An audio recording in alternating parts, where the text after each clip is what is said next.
ada dari 300 surat yang disampaikan bermasalah ke Kementerian di Cukai, yaitu di Kementerian Keuangan dan Perpajakan, dibilang ada diskresi untuk tidak dilanjutkan. Betul, siapa yang minta diskresi ini dan apa alasannya? Nah, ini belum bisa dibuka sekarang. Assalamualaikum warahmatullahi wabarakatuh. Selamat pagi, selamat siang, selamat sore para viewer, para follower, para penonton dari akun YouTube Susno 2G. Kalau sudah menonton, jangan lupa ya tekan tombol subscribe. Kemudian like. Kemudian di-share biar yang lain tahu. Dan dikomentari. Terima kasih. Matur nuwun. Thank you very much. Sukron. Arigatong. Assalamualaikum pemirsa, kita jumpa lagi di channel Susno 2G, channel di mana kita bisa belajar tentang politik, hukum, sekaligus juga pariwisata. Untuk yang belum menjadi subscriber, silahkan ditekan tombolnya. Jangan lupa juga untuk berikan like dan share-nya. Dan untuk yang ingin memberikan komentar, silahkan memberikan komentar yang positif tentunya ya. Dan insya Allah nanti akan respon langsung oleh Bapak Susno 2G, dan jangan lupa untuk menyebutkan domisilinya supaya kami tahu nanti para pengikut Bapak ini berada di mana saja. Baik, untuk bincang kita hari ini kita akan membahas tentang transaksi yang terjadi transaksi yang mencurigakan yang terjadi di Kementerian Keuangan senilai 349 triliun. Yang sampai saat ini belum terdengar penyelesaiannya. Bahkan beberapa waktu yang lalu Pak Mahfud menjelaskan kenapa kasus ini atau perkara ini terkesan lambat karena masih ada ditemukannya beberapa surat dan dokumen yang harus didalami. Mari kita bincangkan dengan Pak Susno.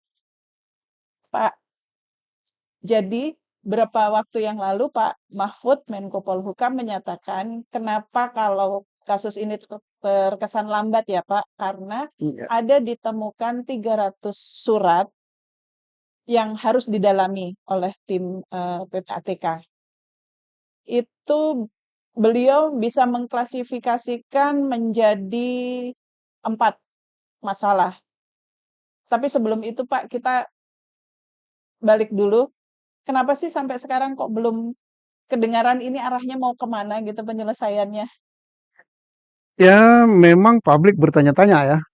Tapi sebelumnya saya sampaikan dulu, biasanya ya, kalau saya membahas kasus tentang korupsi, kasus tentang perlakuan tidak baik aparat dan sebagainya, banyak juga gitu, bukan banyak ya. Ada 1-2 netizen yang nyerang saya, tapi tidak apa-apa, itu biasa.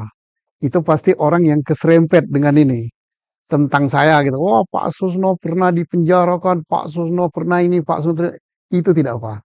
Yang penting publik menilai saya, mereka tahu apa yang terjadi pada saya.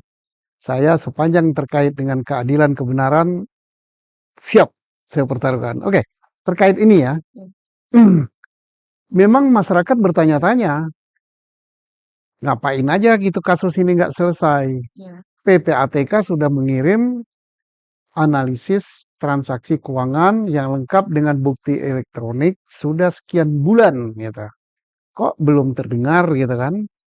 Nah, ini ada apa? Ya ini semestinya aparat yang menangani ini, aparat hukum bekerja sama dengan Kementerian Keuangan sudah harus memberikan penjelasan mengapa nggak selesai atau hasil dari PPATK itu nggak beres semua, satu pun nggak ada yang terbukti gitu, hoax semua gitu. Ya boleh saja gitu. Kedua, terbukti tapi ada kesulitan gitu. Kesulitannya apa? Sampaikan kepada publik karena ini sudah menjadi rahasia masyarakat. Dan siapa tahu kalau ini terbuka, publik bisa membantu, kita bisa memberikan karena sekarang kan luar biasa. The power of netizen itu luar biasa gitu. Jadi tetap jangan sampai didiamkan. Kalau didiamkan, akan menimbulkan banyak sekali prasangka-prasangka.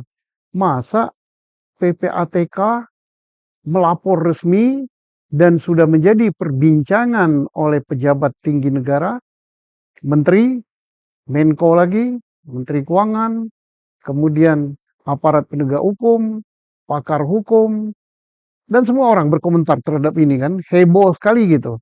Tapi kok sekarang sunyi, senyap, kelihatannya ditelan oleh kegelapan malam.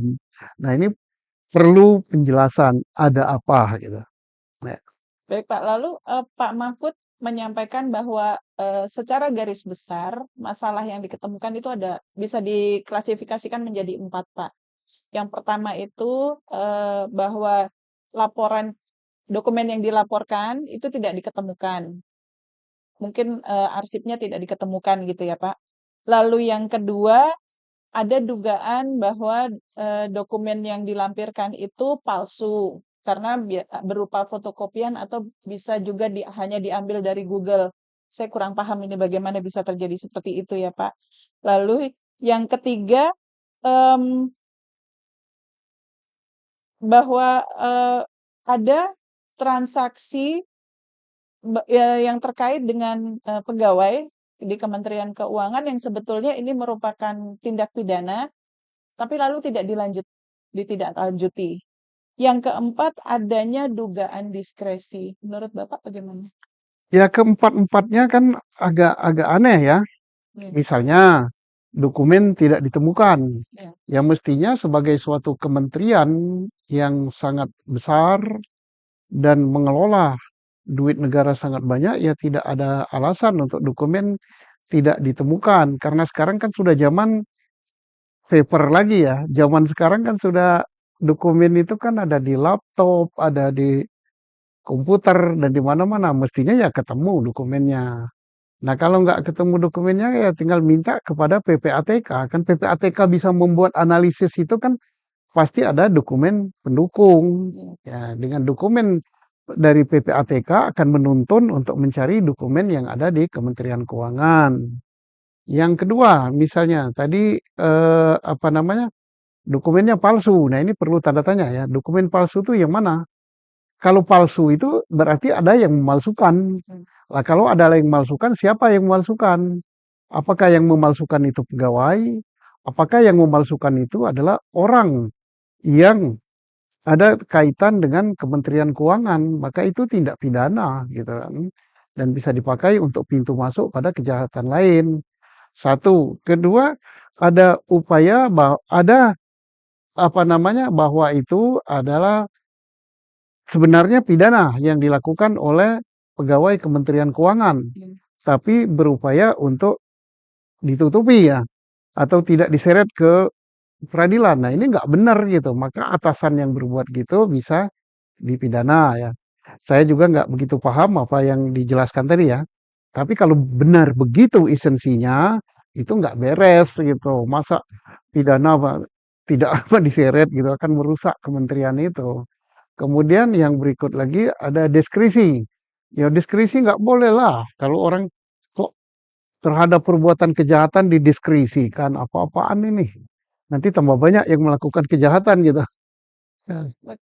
Eh, kalau boleh bisa penjelasan lebih banyak dari Bapak. Sebetulnya diskresi ini apa sih Pak? Dan apakah boleh melakukan diskresi terhadap satu kasus? Diskresi itu bahasa pasarnya itu apa ya? Kebijakan ya. Ya. Kebijakan tapi jelas kebijakan itu bertentangan dengan hukum ya. Hmm.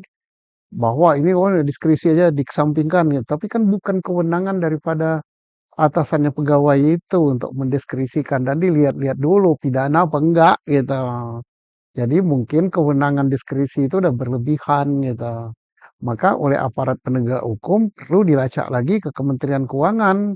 Kalau sudah ada laporan dari PPATK misalnya melibatkan pegawai yang ini, ya aparat penegak hukum minta kepada Kementerian Keuangan supaya aparat yang berbuat yang diduga terlibat terkait dengan transaksi 349 triliun untuk diseret ke ranah hukum gitu. Kasus apa sih Pak yang boleh ada diskresi?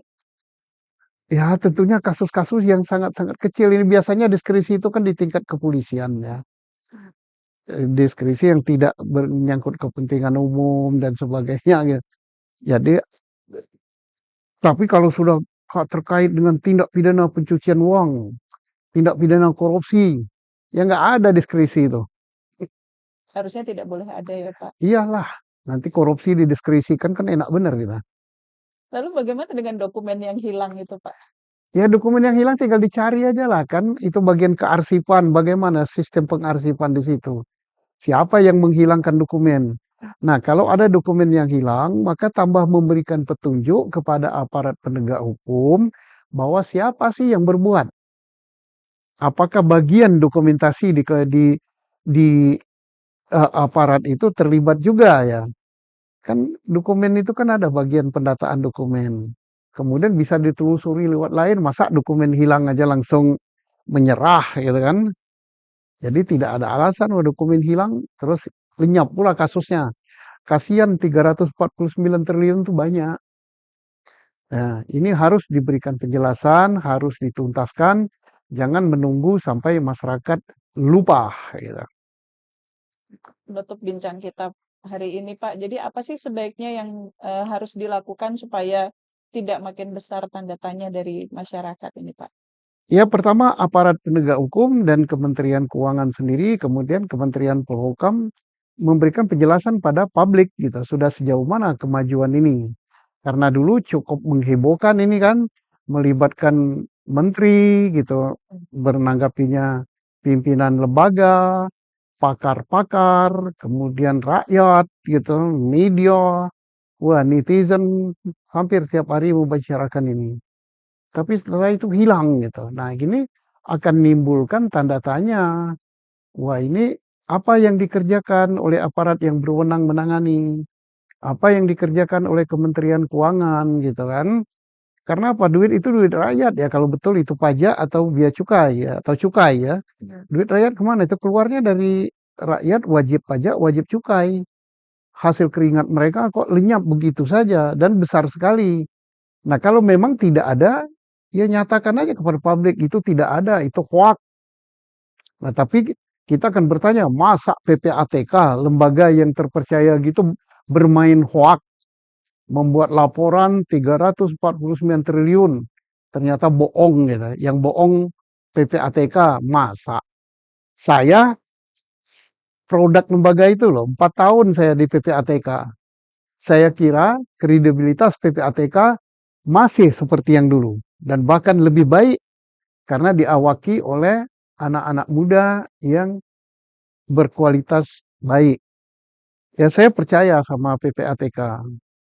Ya kalaupun misalnya angkanya tidak sampai 349 triliun bisa jadi karena mungkin kekeliruan ngitungnya, karena mungkin sebagian terhitung 2 kali ya bisa. Tapi tidak mungkin kalau hilang sama sekali gitu. 349 triliun hilang nggak ada apa-apanya ya nggak mungkin lah. Karena bukan Ya, uang 1 sen atau iya. 2 sen ya, Pak. Sebaiknya ya apa yang telah dicapai dengan kasus ini diumumkan pada masyarakat. Ya masyarakat kan berhak tahu karena negara ini milik masyarakat dan uang itu kalau benar ada penyelewengan sebesar itu ya uangnya masyarakat itu. Ya umumkan aja apa hasilnya supaya orang tidak timbul kecurigaan dan tidak timbul apa namanya ketidakpercayaan terhadap lembaga-lembaga yang ada di negara ini. Baik, kita tunggu beberapa hari ke depan semoga ada kabar baik mengenai kasus ini. Insya Allah.